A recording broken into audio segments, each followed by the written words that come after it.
Basically, the world becomes a devil's playground, right?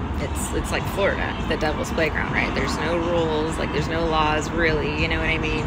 It's every man for himself down here.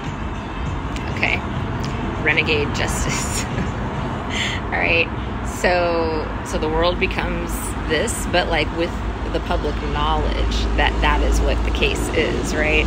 So there's lawlessness, there's recklessness, there's looting, there's fires, and nothing gets done because nothing can get done because it's just insanity, right? People can't control themselves, right? They have to be evil because they can be without consequence.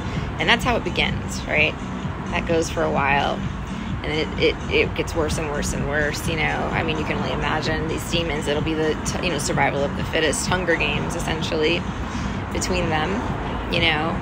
They'll be cannibalizing each other publicly.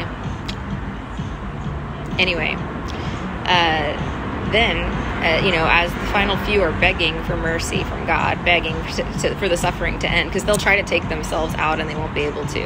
That's going to be the kicker of all of it. They have to stay, and finish what they started, essentially. Okay. So they'll be begging God, please, please, please, God, mercy, please send us to hell. Hell would be better than this, okay? So then God comes down and gives them another shakeup. Just like they do to me with the hotels. God's like, oh yeah, let me come down. And they think that God's going to show mercy. Like, oh, yes. And it's like, oh no, motherfucker. And then he puts them through a whole nother round of bullshit. Just like they did to me and all the other prophets, right? Everybody else in the light.